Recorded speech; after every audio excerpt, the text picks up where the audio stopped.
Hi everyone. So we're just waiting for everyone to join. So I'll just give that another minute before we kick off.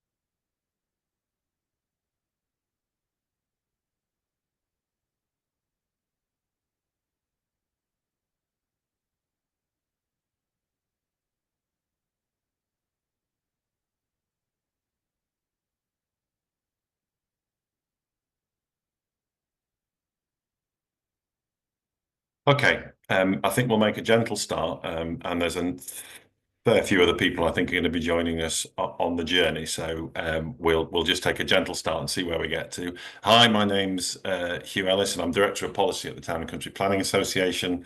Gives me immense pleasure to welcome you to this webinar on practical hope, inspiration for community action, and I'll talk a bit more about the sort of publication we're launching today.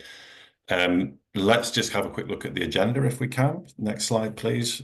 So I'm going to say a few words just in terms of context, and then Sarah Forsey from Citizens UK is going to be speaking, but she hasn't joined us yet. So you'll all have to bear with me if I juggle the agenda around a little bit, and we can see if we can fit that in. And there's opportunities after her speech, and then at the very end for some Q&A. If you could put those in those questions in the Q&A function, and we can look at them then, that will be really good.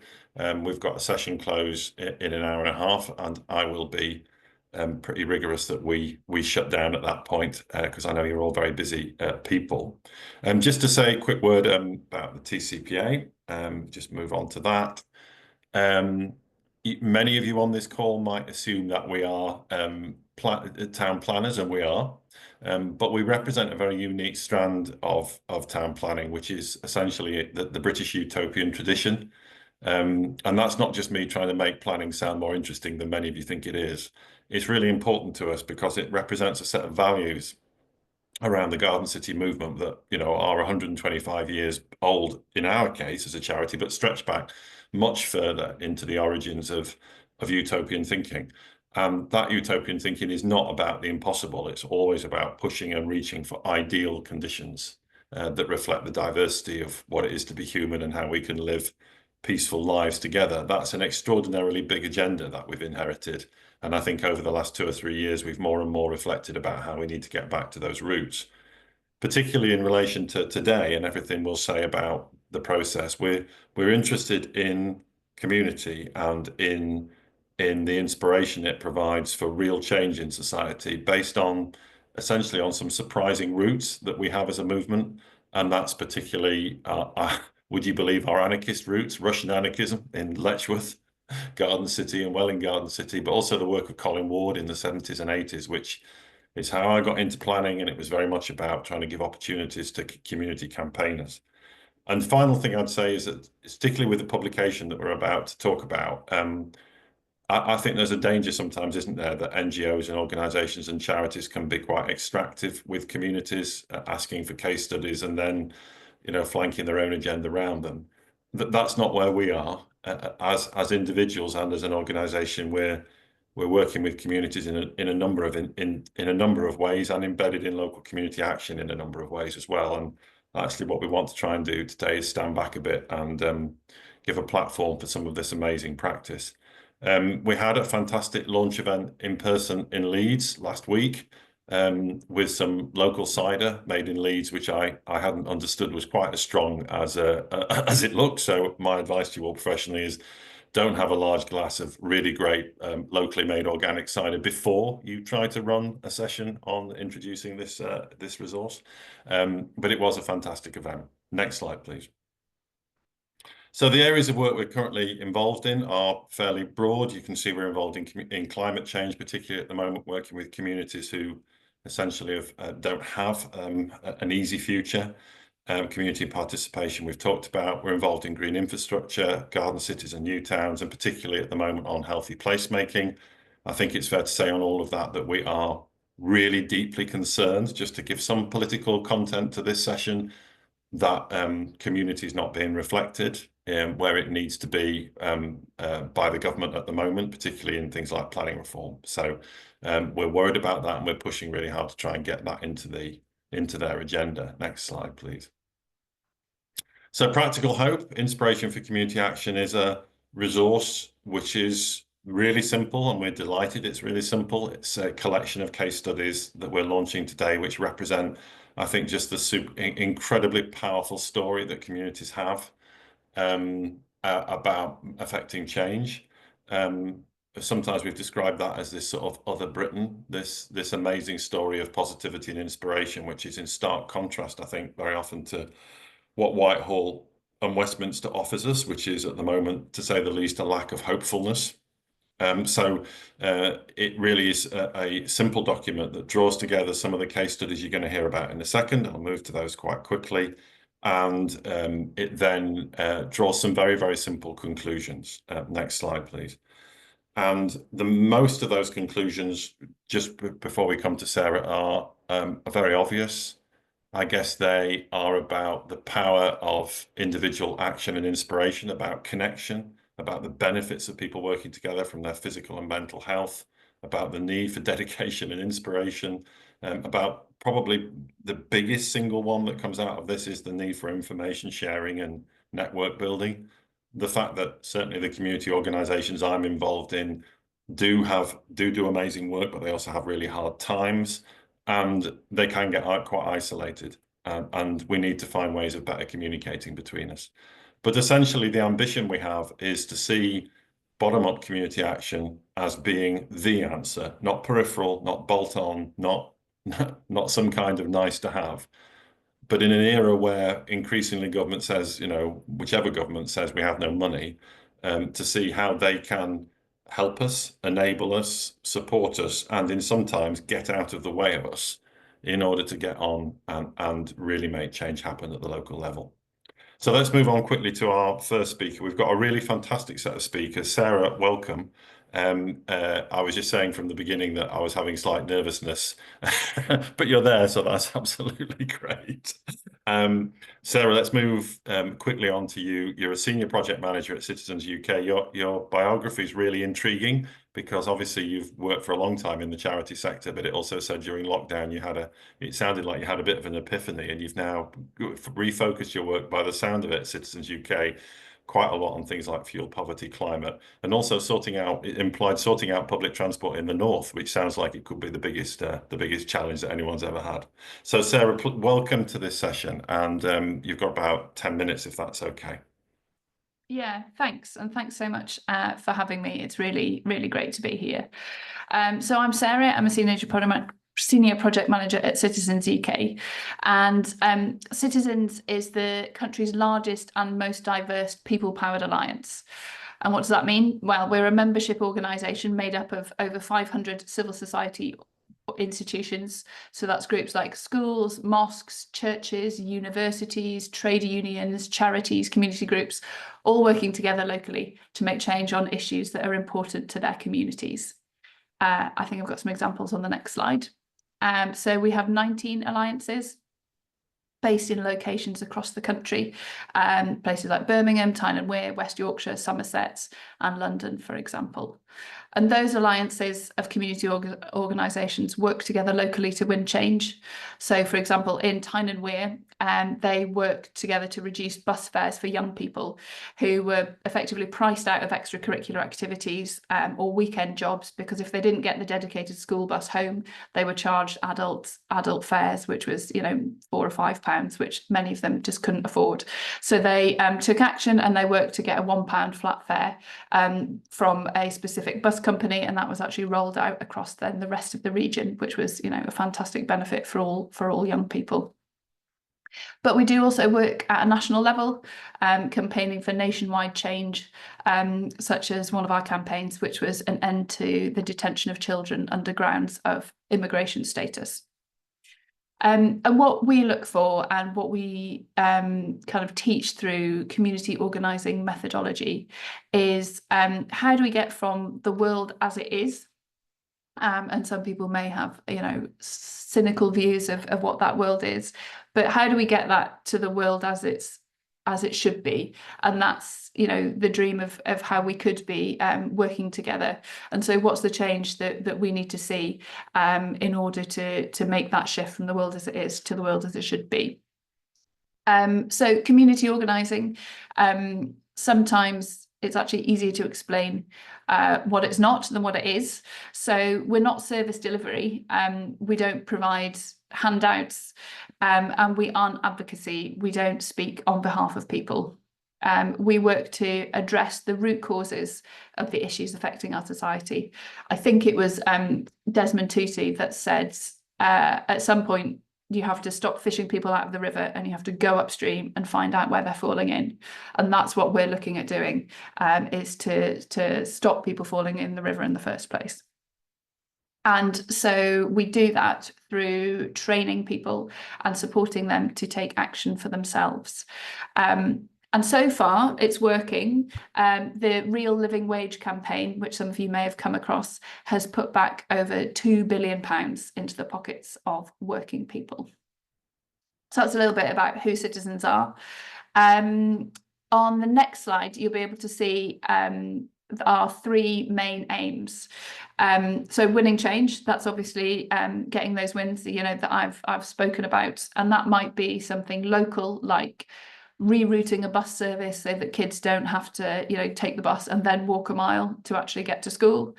Or it might be something, larger, such as we work to secure the price cap on the cost of credit, which effectively led to the demise of payday lenders such as, Wonga and those kind of things, which has obviously, had a broader impact. And so the change is great and it's important, but it's also the way in which you do it that counts. And so we also develop leaders. So we train and support local people to take action for themselves. It's good for people personally, improving their own skills, but it also expands the reach of our work into a variety of communities. And it also makes it sustainable. We're about giving people nets with which to fish themselves and feed their families, not, giving them fish. So it means that communities can participate more themselves in public life. And it also strengthens institutions. So all of those types of community groups that I talk about, the churches and the schools and the mosques, they get a renewed sense of energy through engaging in community organisation. They often see new relationships built and nurtured, as well as a connection to their own mission and purpose. And across these alliances that we develop, they also get to engage with maybe some organisations that they wouldn't have reached out to initially. And yeah, through these established institutions, some of which, are quite significant, the Church of England, for example, has significant weight behind it, both within our communities and, politically. And it's a way in which we can build power and for people to be able to, really participate in democracy beyond ticking a box every 5 years on voting day for, political parties that they may feel disengaged from. So next slide, please. So community groups, they play a really important role in making change a reality. And we think that local people need to be involved in the decisions that are being made about them. And that's for a few reasons. So they understand the problem and they know whether a solution will or won't work. This little girl here is from our Don't Freeze Iceland Out campaign in Shadwell in East London. So back during the COVID pandemic, families who received free school meals got food vouchers so that they could buy the food that they would be given at school as free school meals. But as one mum said, I normally shop at Iceland and the local Nisa. We don't have a car, so the nearest supermarket to us is Waitrose. So at Iceland, I could feed the kids for a week on £15, but Waitrose is much more expensive, and we've really struggled to buy enough.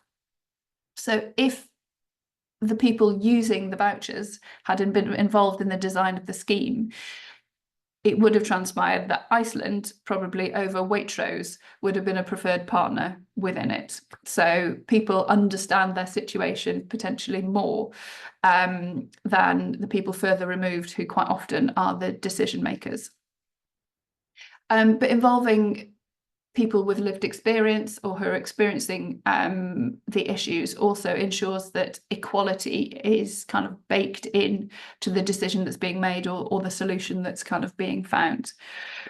And I think there's a real kind of risk, but also an opportunity, particularly with the decarbonisation agenda. So we need to ensure that the shift to net zero makes our society fairer, as well as making it greener. And so, for example, do we focus on getting as many heat pumps installed in homes as possible, or do we improve kind of damp and mouldy homes to make them more energy efficient, which would also kind of save people money?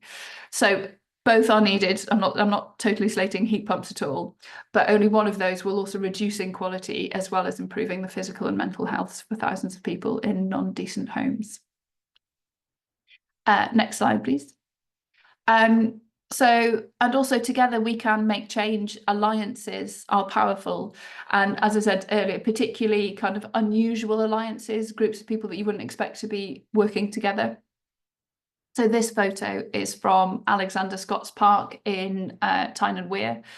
And there's a group of mums there there's an organisation called Mum Space, who is a parents group, and they did some listening to the parents, and they found that this park particularly was neglected, particularly in comparison to up the road in a kind of more affluent area. They had a really lovely place to kind of, go and enjoy time outside and for their kids to play. This park was full of litter. They didn't really have any play equipment. So the group wrote to the council and were told, in effect, that no one in the community looked after the park, and it was your dogs that ate the swings, and so it wasn't worth the investment. So the parents group took action along with the primary school and a local church. They got together to do a litter pick, and here they are. They collected 30 black bin bags worth of rubbish, and they proved that local people did care about the park. And when they were doing their litter pick, they also, kind of engaged with other users and some residents. And there were a couple of local people that said that they'd also complained to the council, but nothing had happened. So after the litter pick, they invited the council to meet them again. And together, the Alliance got the benches painted, they got new bins and signs, they got the swings put back in, and in a second phase of the programme, they got 200 new trees planted, which kind of shows that this working together in community alliances can be more effective than individuals, asking for change on their own. Next slide, please. That's not the one I expect. Is there one missing? Maybe there's one missing, but I'll tell you about. I did have a picture of Helen, who's from West Cardiff, who runs a small charity which makes and delivers toiletry care bags for people in hospital. She also lives in social housing. And she says, when I moved into my council home 4 years ago, there was already mould on the walls. It's now spread to every room. It's freezing in the winter, and my heating bills have gone up a ridiculous amount. So Helen, said that in her local alliance in Cardiff, but she also was on stage in Westminster in July in front of 2,000 people from across Citizens membership, and also Angela Rayner. So she asked senior politicians to commit to a national housing repair and upgrade strategy, which would see an end to the damp, mouldy and drafty homes, which she experiences, and many others in her community. So this alliance building also, it builds our collective power and allows us to hold decision makers to account. And that National Assembly is a real example of that. So there is Helen, who is one person who is experiencing this, but with the solidarity and the collective of 2,000 other people from across the country, from a variety of different organisations, really gives her story the power of us to make demands of decision makers and also hold them accountable when they don't deliver, or ideally celebrate them when they do. And so finally, I've been asked to give some advice or lessons to share with community groups starting out. So the first one is get organised and be intentional about getting unlikely allies around the table. You know, build your team, but think about who is there, but also who isn't there. And build collective power. As you saw in the park story, together they had more impact. But they also built a relationship with the regional mayor, who helped them by writing to the council.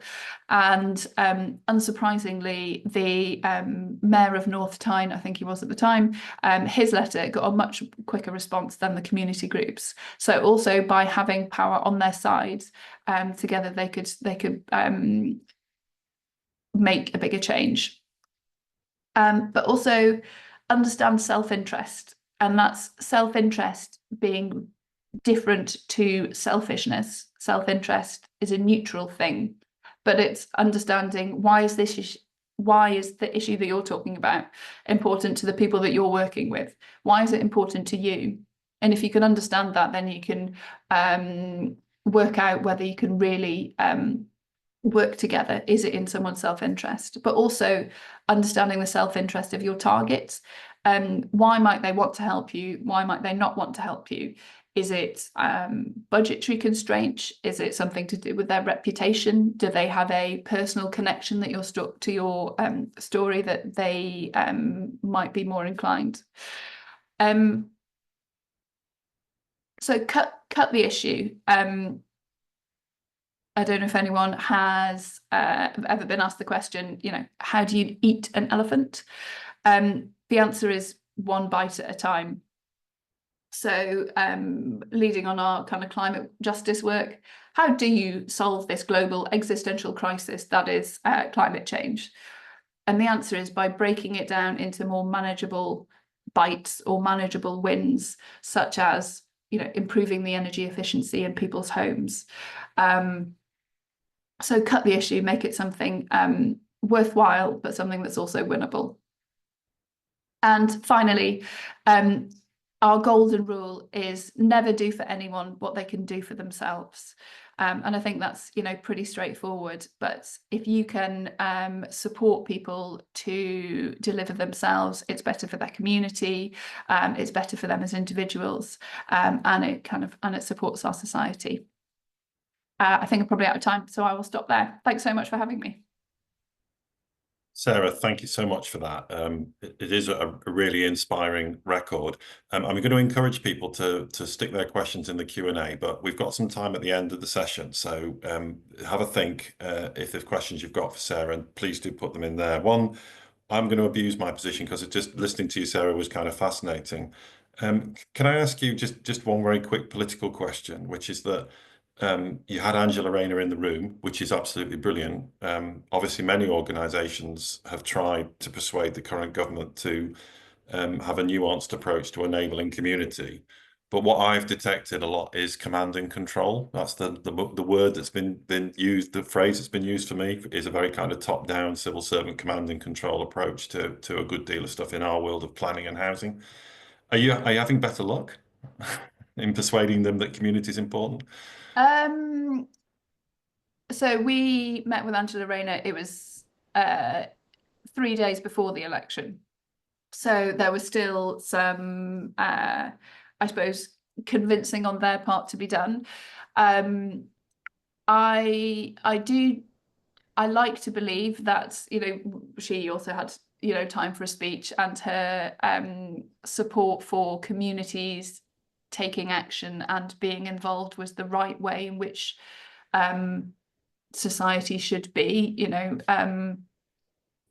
particularly with like her trade union background, that people kind of making demands and making decisions about, I guess, how their lives should be run, and civil society participating in political life.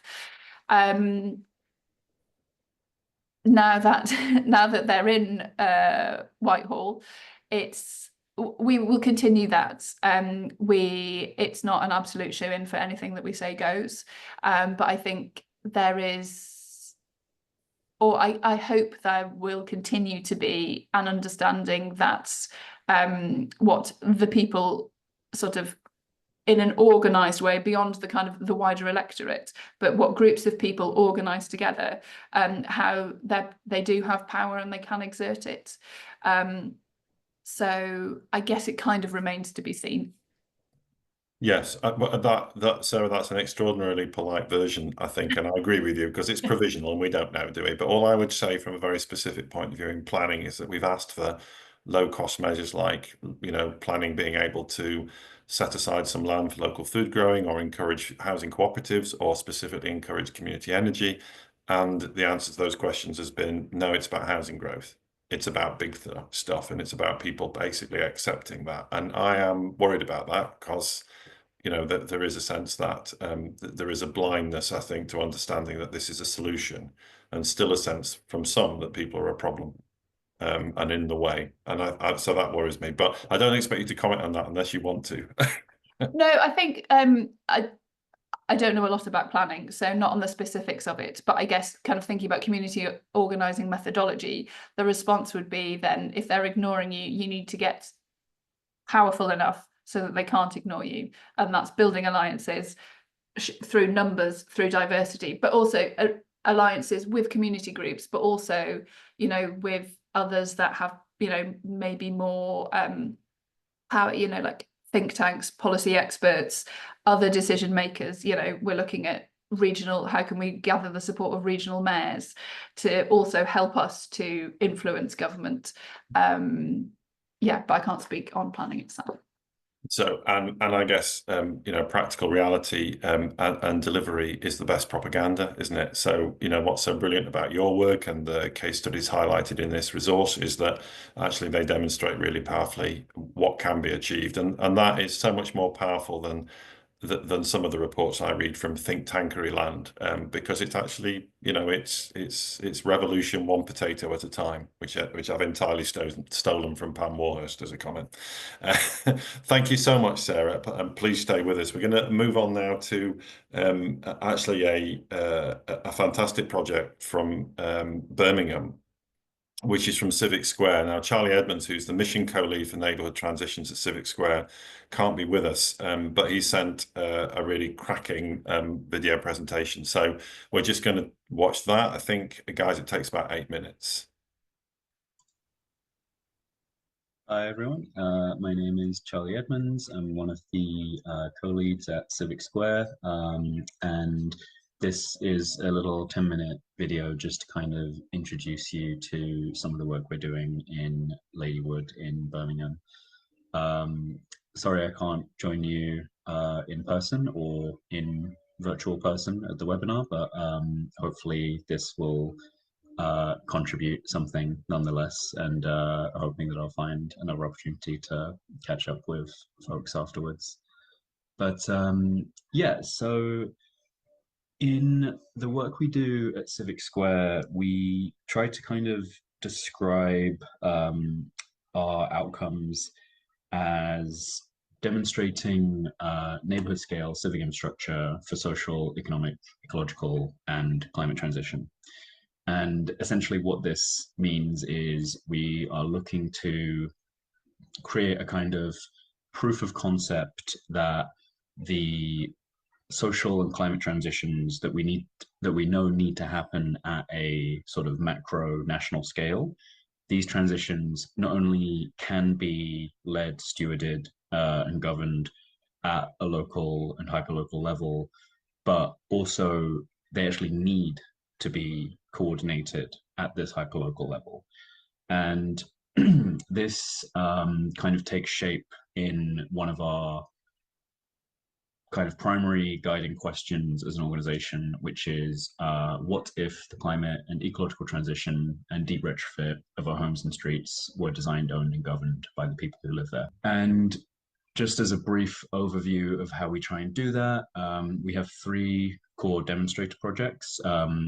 the neighborhood donut, neighborhood transitions, and the neighborhood public square. And each of these relate to a different aspect of this vision for wider economic change. So the neighborhood donut, for example, was our attempt to take the donut economics model by Kate Raworth and think about how do you take this model that's usually understood at the scale of a city or a country, and how do you apply that to a neighborhood, and how can the donut as a model act as a compass for communities to guide their own development, guide their own decision making, to be informed both by social need and planetary boundaries. This plays out in a really important way in our neighborhood transitions demonstration project, which is looking at the existing built environment. So if we know that by 2050, 90% of the built environment that will exist then already exists now, it makes sense for us to think largely about how do we retrofit, improve, and maintain our existing built environment as a point of priority. So neighborhood transitions is thinking about how do you take our streets and neighborhoods, and how do you give them the agency, the tools, and the knowledge to retrofit their own homes in a way that is collective, benefits from the economy of scale, and is informed by material justice and planetary boundaries. So how do you do that in a way that is founded upon low embodied carbon, biomaterials, things like this? And then the neighborhood public square is a more infrastructural level project where we acknowledge that even if neighborhoods had the funding and the time to do mass retrofit works, there are still a lot of barriers that will stop that from happening. So the fact that the skills to do this kind of retrofit work are not embedded in neighborhoods right now, the fact that we don't have the education infrastructure to provide those skills at the moment, the fact that the supply chains to provide the kind of biomaterials that would allow us to do this work without exceeding carbon budgets, those supply chains don't exist. The production spaces to process materials to actually build the components that you would then use to do the retrofit work, these are also not decentralized enough for the scale of transition that we need.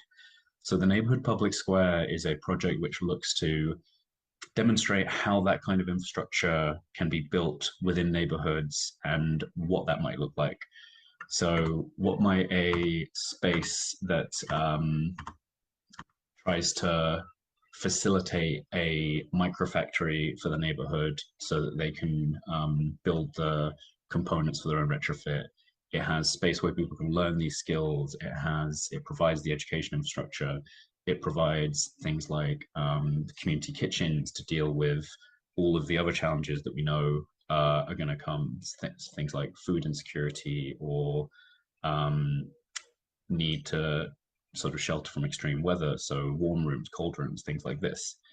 So the public square then is kind of the infrastructural layer of our work, which looks to demonstrate how this type of infrastructure can be built in neighborhoods to enable the wider built environment transition that we need, both to bring our day-to-day lives as well as our wider economy into a more safe and just space in terms of how it relates to social needs and planetary boundaries.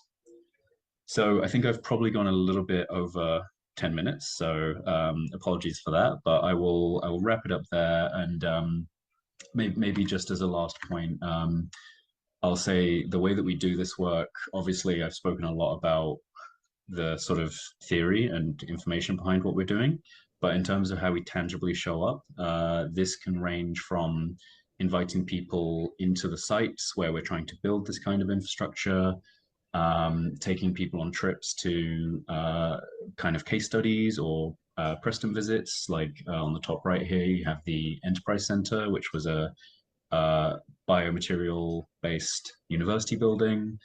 In the bottom left, we have our site as a classroom where we were helping educate people about how to build with biomaterials. And then on the bottom right, when we were sharing some of our research at an open, accessible event in the neighborhood called Supper Clubs. So whilst there is a lot of research and theory that kind of backs up what we're trying to do, the way that we work and the way that we show up in the neighborhood does try to be as tangible, as relational, as participatory, and as invitational as possible.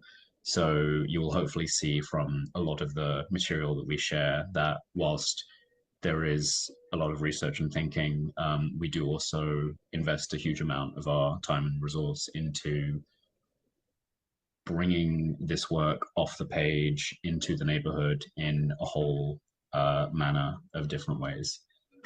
And if you'd like to get more detail on any of this, I would invite you to take a look at any of the pieces of work that we've published earlier this year, 3D neighborhoods, Endowing the Future, or our physical infrastructure design.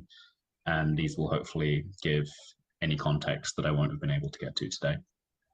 Please also feel free to reach out to me if you have any further questions. I'm always happy to chat more. But I will probably leave it there. Apologies again if this is overrun a little bit, but hopefully this is made up for me not being able to join you guys in person, and I hope the rest of the event is amazing. So thanks again, and hopefully talk to some of you in the future. Bye. I feel like saying thanks so much, Charlie, but of course he's actually not here. So, but thanks very much. And I would just recommend, like with all our case studies, the Civic Square particularly, and hearing the presentations about that. It just gives you some kind of scale, doesn't it, of the ambition of what's happening at the community sector and the kind of vibrancy and the energy behind it, I think. So we're going to move on to a place, Totnes, which I guess has been at the heart of this agenda for decades, I think I can fairly say. Guy Erlacher-Downing is coordinator of Transition Town Totnes. And Guy, in your biography, you talk about someone who I think is from Totnes and then went away, did many things, and has come back to live there, currently kind of living in one of the most exciting housing projects, I guess, which is a housing cooperative, and involved in all that richness which Totnes has produced. So it's just really fantastic to have you, Guy, on this call and to be able to talk about the kind of work that Totnes does and continues to do. It is a bit of a beacon, isn't it, really, of community and alternative approaches. So welcome, Guy. Thank you so much. Thank you for having me. Yeah, privileged to be here and to be part of the manual that you're publishing. Congratulations on that. Yes, so yeah, my name's Guy. I'm the coordinator of Transition Town Totnes. Here's a little infographic with some of our cool projects that we've got going on at the moment. Transition Town Totnes, or TTT, in case I accidentally refer to it as that. We're a small charity. We've got about 5 part-time staff, including myself. And we're a volunteer-led organisation, so we structure ourselves to be decision-making by our project managers and about 100 plus volunteers. So just for a bit of context, next slide, please, so Transition Town Totnes is one of a wider movement of transition initiatives, which are about trying to support the building of resilience in local areas, meeting local needs in response to the global threats that we're aware of. And so there's 1,000 plus organizations across the world in about nearly 100 countries, of which we're just one of them. And so next slide, please. A bit of context about where we started. So that's a lovely photo of Totnes. We're a small market town. We have around 10,000 residents. Totnes, like small rural areas such as ours, has had a sort of similar narrative of a slow decline of activity, essentially over the last 50 to 100 years, which has involved sort of the losing of local businesses. That includes a local milk factory, bacon factory, local college. We had a brewery, we had a local mill. all sorts of wonderful, sorry, hello. Yeah, I'm just giving a talk. Yeah, apologies. I'm zooming in from our Totnes Climate Hub, so we may get knocked on. And yes, as well as raising house prices and an issue of young people who move out to the bigger cities and because of lack of jobs in the town. And so 20 years ago or so, Transition Town Totnes was looking at how do we change that narrative?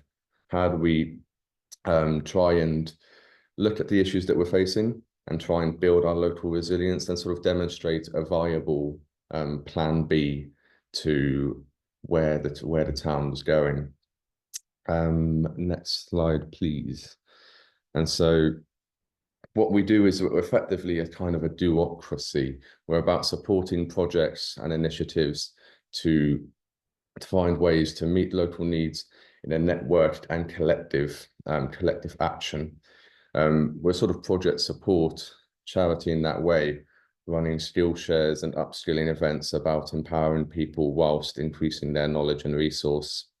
The sort of main three themes of our work, if you can describe it as that, is like about building resilience, building our bounce back ability, strength, whether that's basically broadly of our systems, whether that's our food systems, our economic systems, our inner well-being system, and doing that on a localized level. So on this, meaning essentially what's the smallest effective scale that we can work together. It's based on a sort of permaculture principle that we have roots of, and doing it as a community. There's that lovely quote at the bottom of the screen, which effectively, which Hugh's alluded to, meaning, you know, if we wait for governments, it will be too little, too late.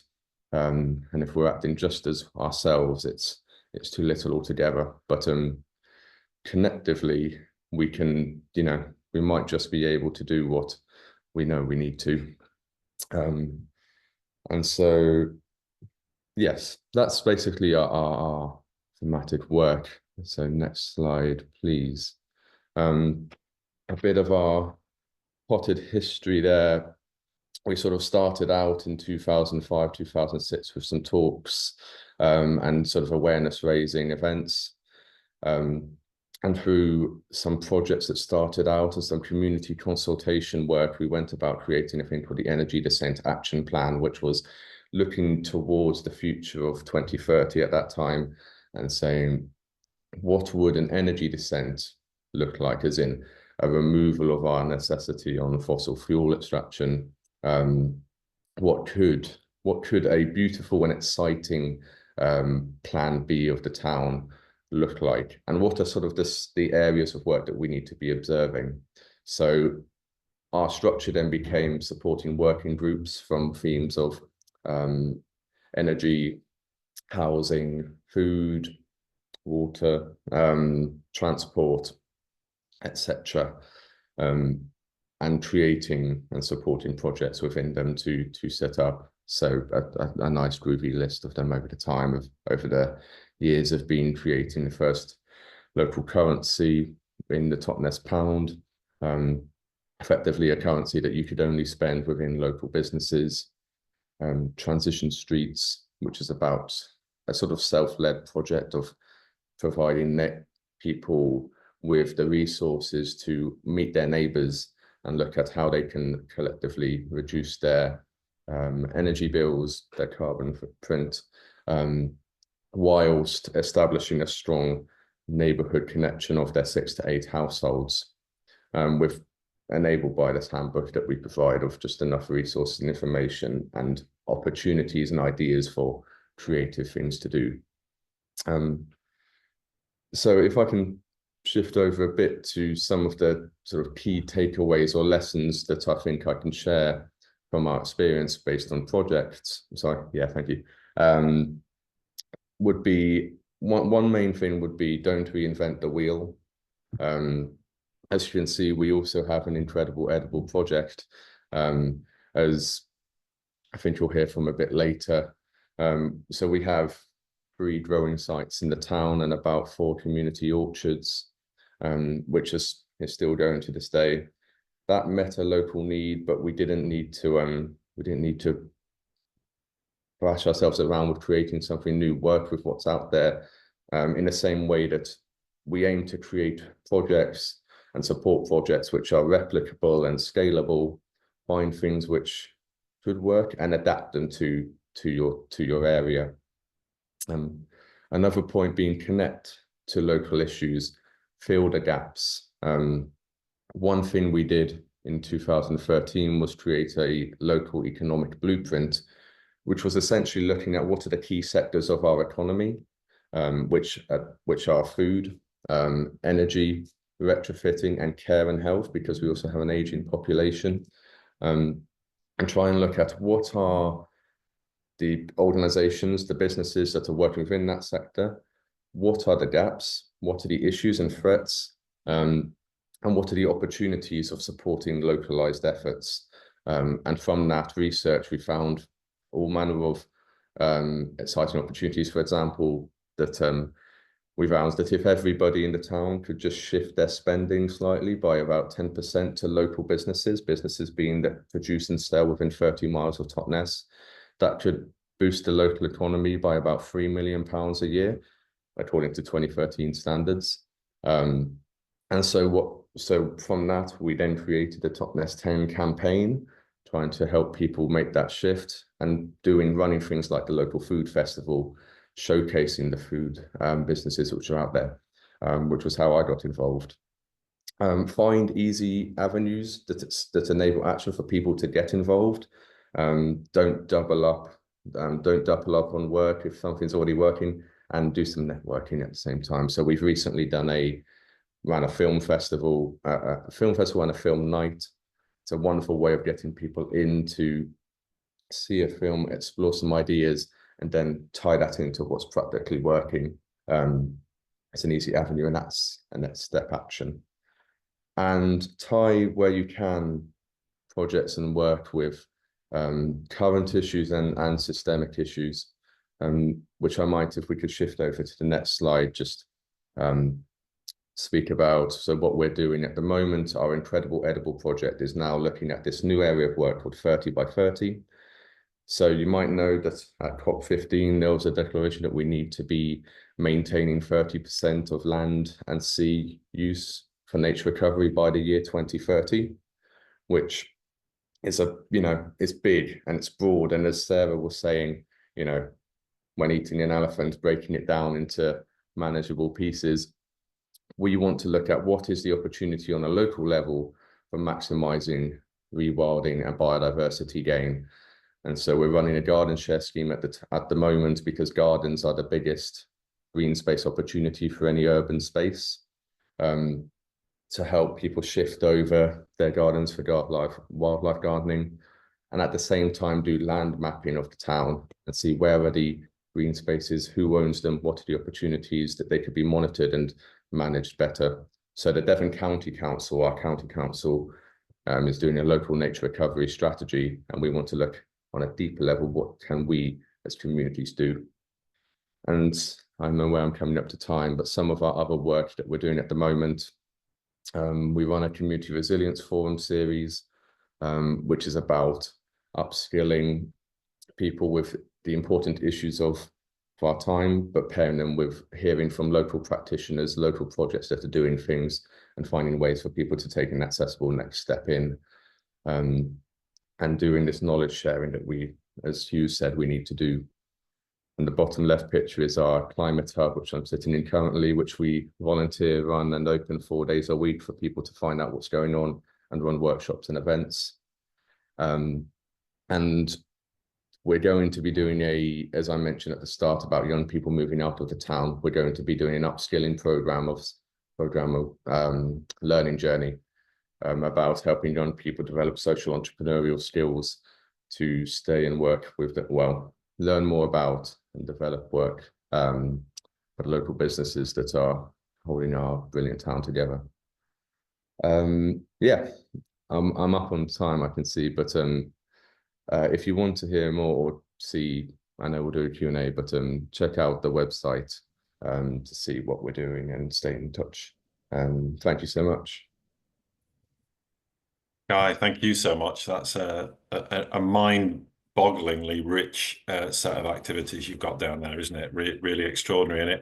And I know these sessions are not meant to be ones for the chair to offer personal reflections, but I was so taken by the picture of your climate hub because as a community activist a very long time ago, I got into planning through an urban studies centre. Does anyone remember urban studies centres? They basically were funded, originally set up by the RTPI to help people, by the TCPA, what am I saying, to help people understand the urban environment.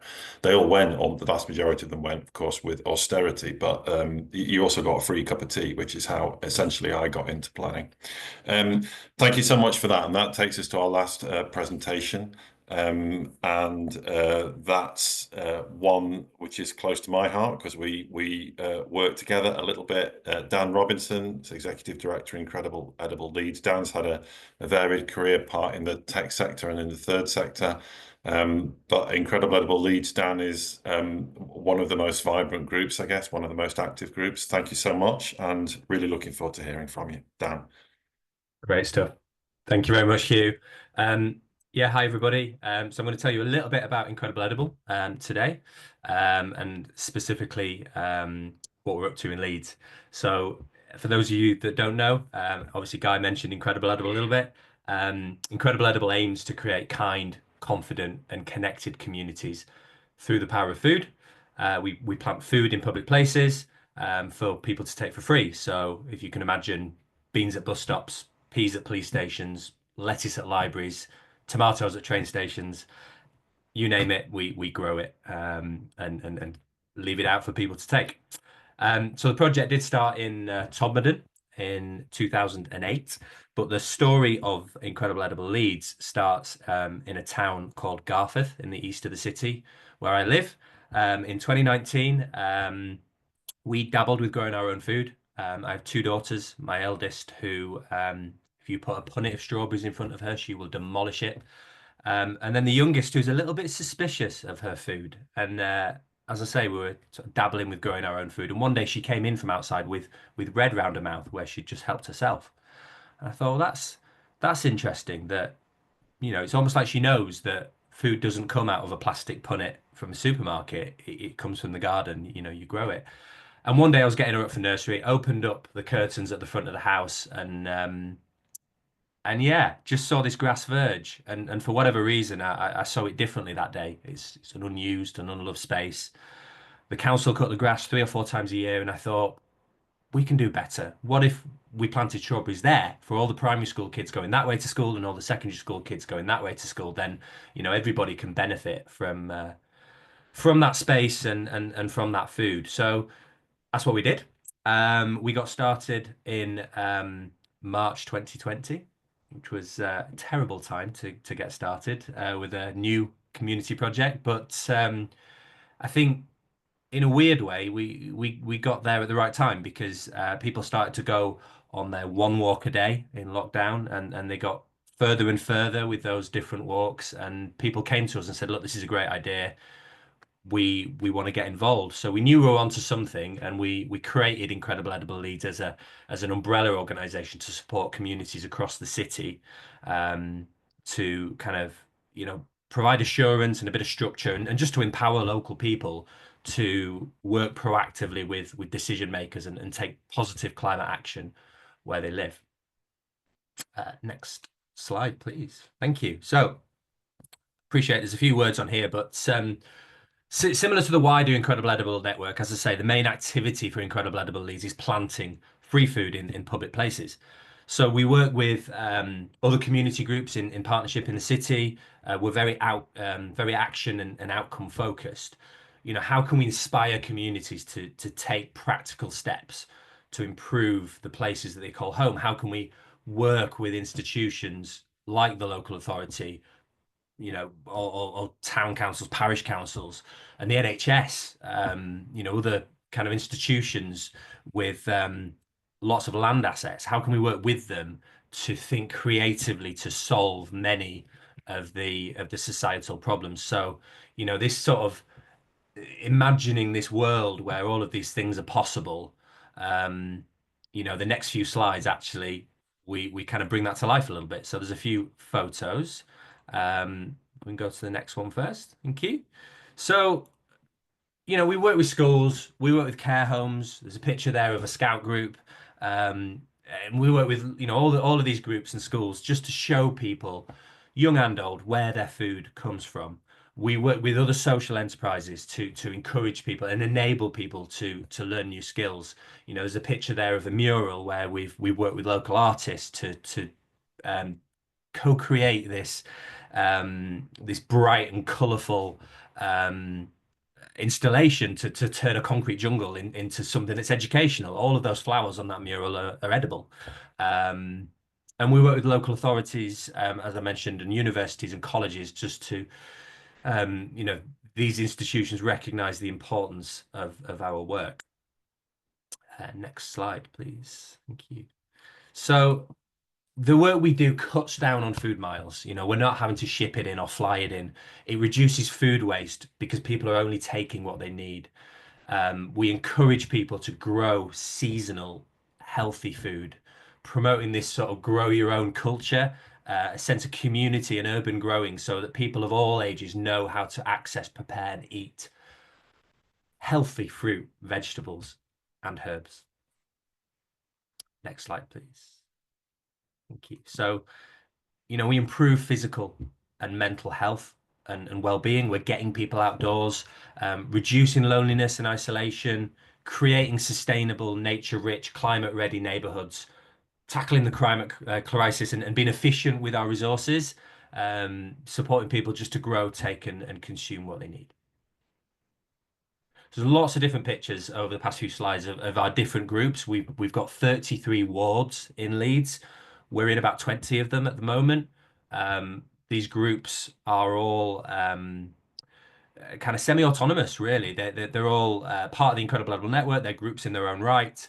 They're all growing food, but doing it in slightly different ways. You know, we've got train station planters, we've got raised beds, herb boxes, planters outside libraries and train stations and bus stops and yeah, in high streets as well. So next slide, please. Thank you. So we recently responded to Leeds City Council's inclusive growth strategy to set the scene around people, place and productivity. And when we kind of did that, when we started to sort of look into it, it really started to surprise us quite a lot because in Leeds, despite being in Yorkshire, which is full of fields and farms, only 1% of people in the city are employed in agricultural jobs. So that kind of got us thinking around this, you know, how far the dial has shifted around, you know, across the generations where people were so used to growing their own food, whereas now we've gone really far the other way. We don't eat enough fresh, healthy, nutritious food, and it's making us ill. But we also know that one of the biggest barriers to being self-sufficient is access to land. And that's something I'm going to talk about a little bit in a few slides. But the quite frankly staggering headline in all of this is the fact that we import 80% of the food that we eat. Which always just blows my mind because we're an island. You know, how do we get to this point? Next slide, please. It's not all bad news because we have a solution. It's rare for a project to cut across so many outcomes. So, you know, homeless charity would support the homeless, or a refugee charity would look after refugees. But we work with anyone who's willing, anyone who eats, using food as that leveler. You know, we cut across physical, mental health, as I've said, and reducing food miles, cutting down food waste, increasing biodiversity, supporting jobs in the economy, education. And we're recently talking to the Ministry of Justice about how we support prison leavers back into the community as well. You know, these are just a few quotes from our impact report, which, again, I'll cover just on the next slide. Please. Yeah, thank you. If we just let that build. Just click twice. There we go. So the Leeds group especially, you know, we're really proud over the past 12 months that we've made such a difference to the community. And the city as a whole, aligned to the local authorities' food strategy and climate emergency plans, best council plans. But the real secret, as you can see here from this slide, is Incredible Edible is not a food growing project. It's very much a people project. And, you know, when we survey our service users and they tell us that community is what it's really all about. it's a people project. And our data is quite limited because most of what we do is growing food in public places. And you know what it's like, you know, when you're having to fill out funding bids and how many people are going to benefit from your project, and then you come to the end of the grant funding report and how many people did benefit from your project. Well, Leeds has got nearly 1 million people in it, so I don't know. We don't know who's taking that food, but what we do know is are the stories. You know, when we talk to people and we see the difference that it makes, and we do have a best guess estimate. We know from the typical size, the size of our raised beds, a typical yield from those raised beds, we can pretty comfortably say over the past 12 months we've grown over a ton of free food for the people of Leeds on over 425 square meters of public land. So we're really proud of that. So the last section, just on the next slide, I'd like to talk about is something called the right to grow. This might be something that you've heard about from Incredible Edible. You know, everything that we do is permissions based. And the Practical Hope resource is full of examples where communities have taken action to improve their neighborhood. But what if everything that we did wasn't based on permission? What if we didn't have to ask for it? What if the public had the right to grow food and plant trees or sow wildflowers on land that was public? And that's what the right to grow is all about. It's what it says on the tin, you know, enshrining in law a right for people and community groups to adopt spaces that are owned by people under the care of local authorities or institution like the institutions like the NHS or the MOD. Next slide, please. You know, affording people the right to grow has the power to change spaces that we live in for the better. Verges and unloved corners, people are proving that we can have abundant spaces filled with lush plants and fruits, veggies, wild. You know, the right to grow is about empowerment. It's about a shared care of public land, about reconnecting people to food and health through the power of small actions. And I think it's fair to say that people have felt maybe a little bit hopeless in the shadow of issues like climate change and cost of living and this sort of fragmentation of community, this detachment, especially in urban spaces. And I think we know that community growing has this incredibly powerful potential to address some of these problems. You know, it can at least give people real, meaningful and practical hope. Next slide, please. So there are already lots of people who want to grow food or participate in creating wildlife spaces who don't have the opportunity to do so for various reasons. It could be land.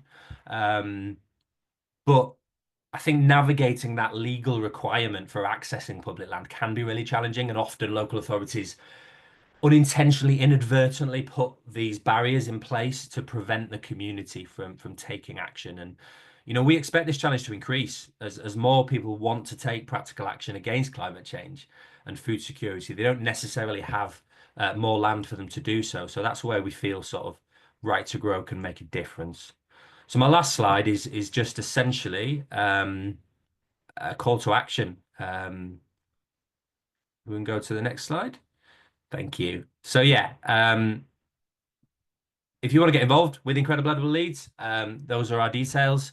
The Incredible Edible, main Incredible Edible website is incredibleedible.org.uk. There's lots of information on there about the right to grow, including template letters you can send to local councillors or MPs.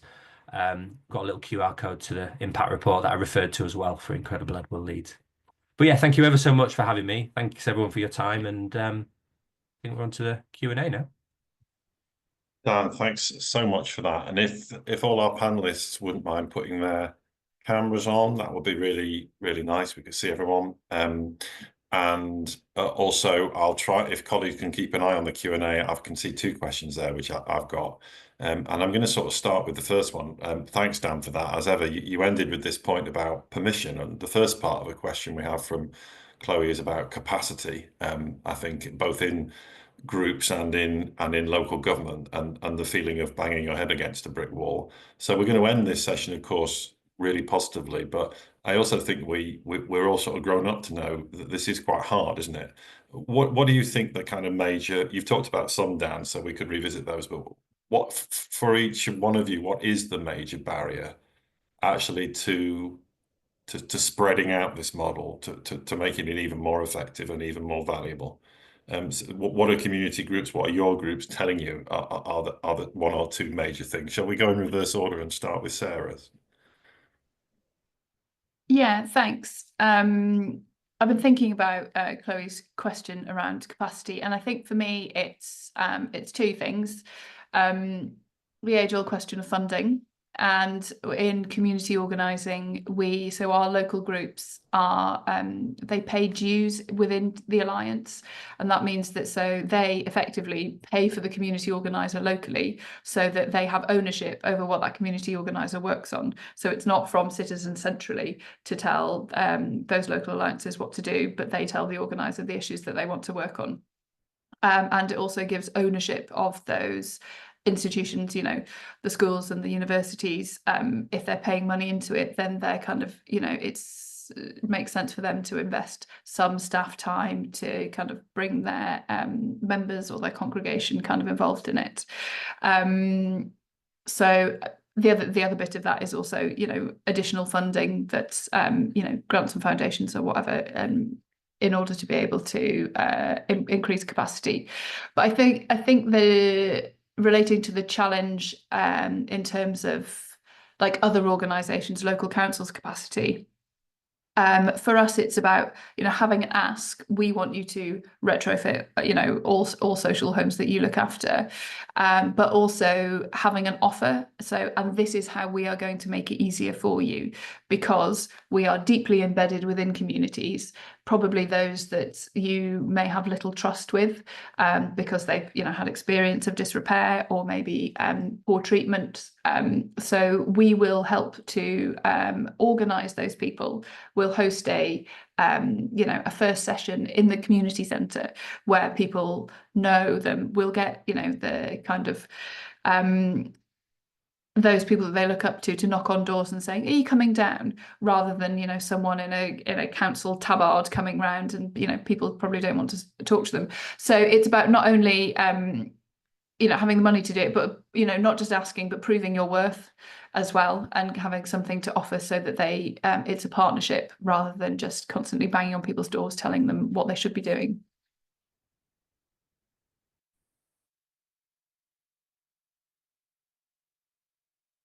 Sorry, old man forgot to unmute himself. So clever. But just building on that, Sarah, and before I come to you, Guy, there's a challenge I know from my own knowledge of community work, even at a finer grain, about community capacity, isn't there? Has anyone sat in a room with just themselves in a community meeting, waiting for someone else to turn up? And of course, also Guy and Dan, I mean, community groups and community responses is hard, isn't it? And sustaining people's morale is quite hard. Guy, do you come across morale questions? And if you do you have any genius solutions to them?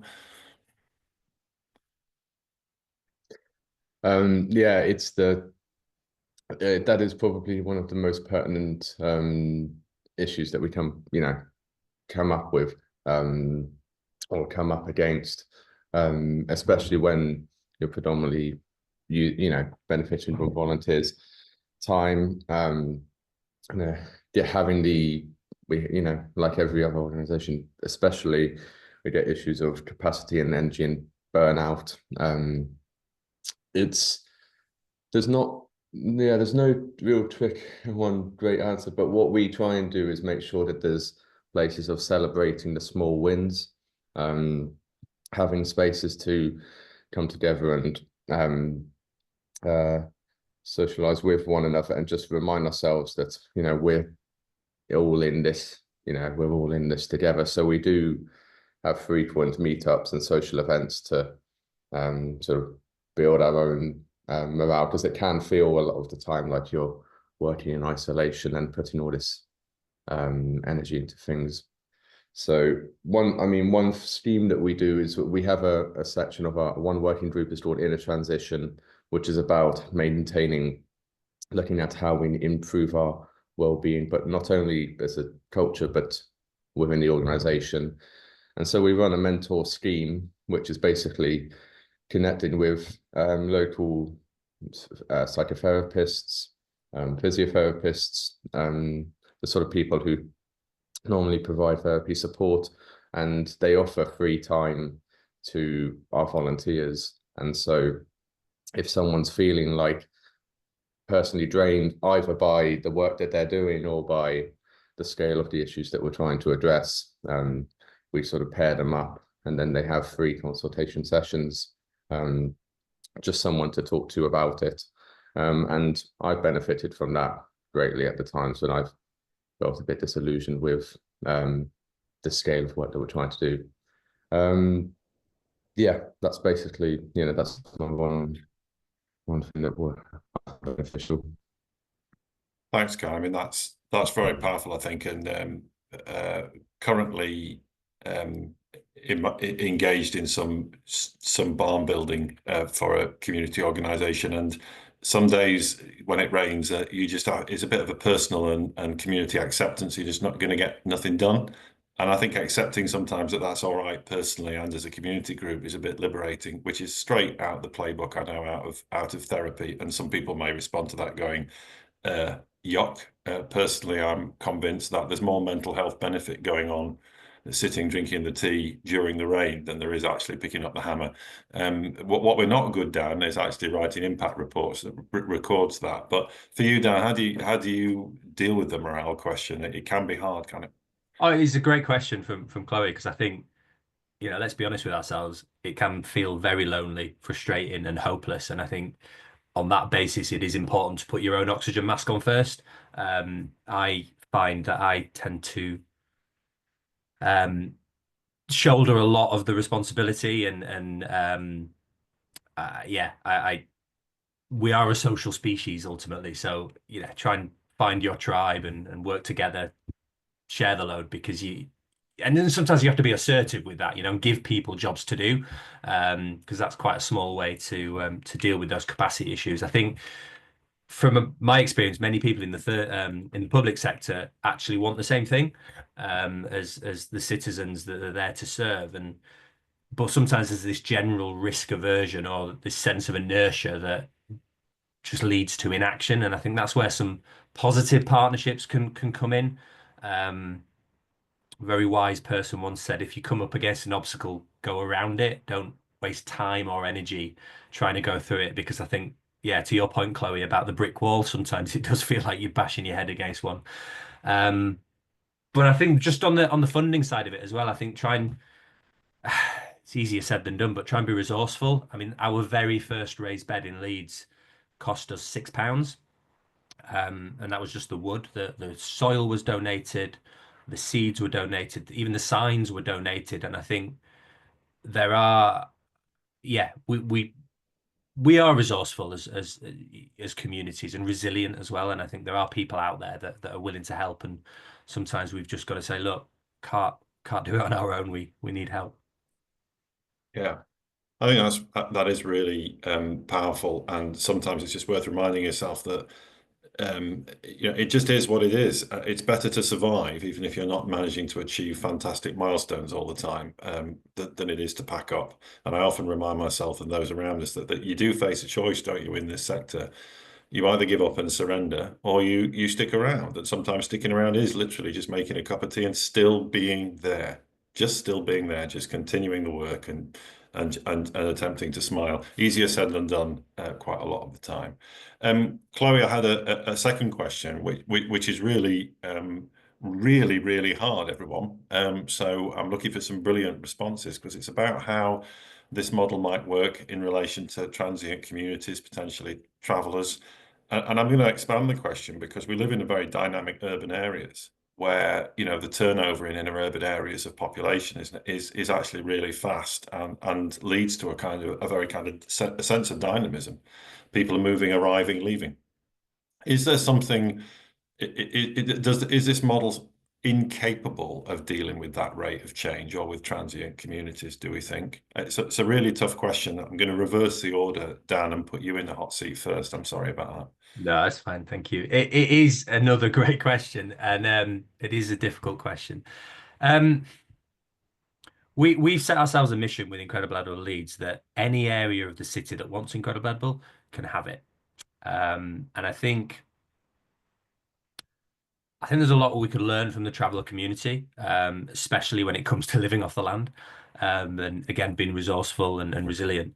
I do know that Leeds, and this may be the same for elsewhere, has a fantastic Gypsy and Traveller Exchange organisation that's it's been running for over 20 years. So they provide training, education, workshops that address many of the issues that the traveller, Gypsy and Traveller community face. So it's not necessarily an answer to the question, but more just, you know, I'm thinking now that I should be reaching out to them to work more closely with them to see if it's relevant, especially in what we do in terms of growing food in public places. Because I think there's certainly a lot we could learn from the community. It's a lot of history, isn't there? Because, you know, 50, 60 years ago, traveller community was very embedded in seasonal agricultural work between east and west of the countries. There's a massive heritage and culture around food, obviously linked to that. Sarah, how would you address this tough question? Yeah, it's a really interesting one. And because what we do is, I suppose the foundations are based in, are kind of place-based in these local geographies where we have these alliances. I suppose it would be, I think two things. I think the first is like organisations that want to be part of a local alliance are welcome to, and just in the natural, a bit like we were kind of saying in the last question, the natural ebb and flow of life, we try and kind of promote a collective leadership model so that I like to use the analogy of, you know, geese when they're flying. When the front one gets tired, it goes to the back, and another one takes the lead, and it can kind of rest in the slipstream. That's sort of the leadership that we approach. That it might be your turn to lead this time. So I think I suppose like a calendar approach to that ebb and flow, I think could work. I don't know if we have kind of traveller communities directly, you know, as like paid up members of our alliances. I'd be interested to find out. But the other ways in which we can kind of engage is through those touch points, which I kind of think are static, but that like geographically fluid communities are do touch. So like GP surgeries or other kind of support services. You know, we do a lot of work with kind of migrants and refugees, and there are some kind of buildings and organisations that are there for them in one location that may be part of our alliance. So the individuals and the families that they're serving are transient, but they're still supporting and representing that community as a whole. Thanks, Sarah. Guy. Yes, brilliant point. Like, it's interesting. I haven't, on media, I haven't had that question sort of directed before, so I love it. The thing that came, I don't have much of an answer more than what's already been said. Because when working with, you know, such a place-based organization, trying to meet, trying to build resilience, I guess it normally we think of that as things which have to be, you know, structured and flexible, but almost permanent. What's come up for me is that what we're doing at the moment is looking at, inspired by the work of Guy Shrubsole, looking at how land is used in the town and doing some land mapping of ownership, looking at the opportunities of community ownership, but having a focus on spaces that can be used for rewilding, the vacant spaces in town, which are often created by, you know, sometimes the third story floor of buildings on a high street are vacant, even though they're rented by the occupiers. What that question's prompted for me is a thought that in the working group that we've got running at the moment is maybe thinking about, when we look at our mapping, how, you know, being aware of where the spaces are on the sort of outskirts of town that are used by Gypsy and traveller communities, that I'm aware of. How can we take that into account when talking with landowners and maybe try and improve that, and maybe make more of those spaces and make them more accessible? Where I live, a place called Land Matters broke a barrier with that, because we were trying to get access to land, and we sort of had massive pushback for years of the concern of locals that it was going to be a gypsy and traveller community site. And so we sort of had that flux for years before being able to finally get planning permission. So yeah, there's a sort of shifting the narrative. You know, I'm just speaking off the top of my head, but it's changing that narrative. But also what we can do as an organisation, probably when looking at the land use mapping that we're doing, is supporting the creation or improvement of spaces for communities like that. That's what's come to me in my moment. I might change my opinion in a minute, but that's what's come up. Thanks, Guy. I share your need to have to go away and think about it for half an hour, which doesn't really fit with the modern professional webinars, does it? But that is the truth in my brain. We're coming to the end of this session, and in a second, I'm just going to reach out for a final comment for all three of you, and just put you on warning that, you know, we've talked about the barrier. What's the most inspiring, positive thing that we can say about this? And I'm going to, while you think about that, I'm just going to talk about one final very quick example from TCPA. Just as we come to the end of this session, obviously you can find the resource online and other information about other events. And TCPA is a small charity. Like any other very small charity, it's always struggling to survive. So if you want to join us, it's ever so cheap, and that's all really great. Thanks, colleagues, for putting that up. So that's where you can find us. But just as we end, and before I come to a final comment from each of you, what, Guy, you were just saying about your response, do have a look at a project in Belfast we're involved in called Take Back the City. PPR is the human rights organisation who've put that together, and they started with an amazing mapping organisation and with an ambition to support homeless people and asylum seekers in Belfast by supporting a non-sectarian housing policy for Belfast. Does anyone any idea how insanely nuts trying to suggest a non-sectarian housing policy happens in a post-conflict city? And of course, the TCPA, being beautifully naive and utopian, decided to help as much as we could. And they've got to the planning application stage after 5 years. I mean, for 750 homes, zero carbon, food growing down, absolutely embedded in the design, got to master plan stage. And it's now being killed by the politicians who don't want to see hopefulness and change happen. It's about lockdown and stasis and barriers, and a community pushing against that. But my positive message from that is I have never seen such ambition, such resilience, such extraordinary drive to affect change in a city which needs to be, you know, needs to provide examples of how people can live peacefully together in a post-conflict world. And at the end of my career, even though I'm a great supporter of national government initiatives of various kinds, I have come to the conclusion that it is this agenda which is the future development model for this country. This is how we are going to solve the problems. And the imposed kind of economic development deals from on high, where they just come and pave the high street for the 58th time in the last 10 years, you know, it's not going to work. So I want to say to you all, you are the answer to this question. I'm convinced of it. Thank you so much for joining. I'll go in reverse order again, Guy. Do you have a final comment for everyone listening?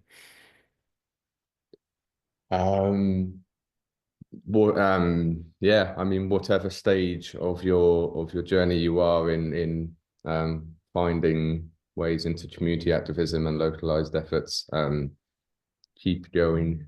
It's so rewarding to feel the fruit, you know, to have the fruits of whatever it is, whether it's planting trees and having the first fruits of them, or supporting an initiative to set up a microgrid of solar panels and get the first trickling of energy and feed-in tariffs.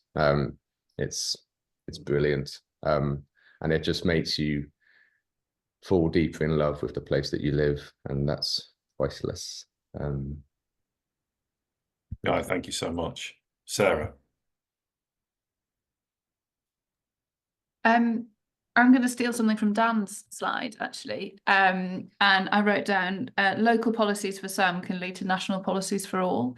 And I think that really nicely encapsulates that even though it may seem small, and I'm daily inspired by the stories of everyday people who are kind of going out of their comfort zone and making change. And particularly when you scale it to a national level, it feels like a drop in the ocean. But this is the work, the communities building resilience together, taking action together. That in itself it's not all about this kind of national policy, but in doing that, deep rooting in communities, connecting together, it builds a foundation that suddenly becomes too big for senior decision makers to ignore. So I think, just never forget that the local, sometimes less glamorous seeming stuff, like that's the really good stuff, and that's what gets you there. Thank you so much, Sarah. And Dan, finally. Yeah, I posted on LinkedIn yesterday actually about impact. I've been thinking a lot recently about impact and this concept of impact having a ripple effect. And the last thing I wanted our impact report to be was this big glossy brochure where we go, oh, look how great we are. What I wanted it to do was to tell the stories of the people who have really benefited. And something to consider is across all of the organizations and all of the attendees here is the people who you don't hear from, who are still impacted and are benefiting from the work that you do. People tell me that for them, our project has been life-saving, not life-changing, life-saving. And that's when it really hits home and you kind of think, this is why I do what I do. So I think just to sort of leave on a high, which is, you're all doing great. Dan, thanks so much. And I'm not going to try to follow that. First of all, let me thank, including Civic Square, I know can't be here, all of our fantastic speakers, Dan, Sarah, Guy. I'm so grateful that you could be with us. Also to thank the TCPA team, Charlotte, Alex, thanks for making this happen. Thanks for all of you for participating in it. And you can see our links. Please spread the word about the guide. We'll be thinking about what we can do next. And I'll leave you with one word. It is so important, isn't it, that we all try to collaborate. So next time you have a spare moment and it's raining, just pick up the phone to your MP and persuade them that what we need from national government is to be it's a little bit more enabling and at the very least some getting out of the way. I'll leave you with that subversive thought, as well, obviously, as a right to grow, Dan. That would be nice as well. Thank you all so much for joining us today. I look forward to seeing you at a future event. Thank you. Take care. Thanks so much. See you.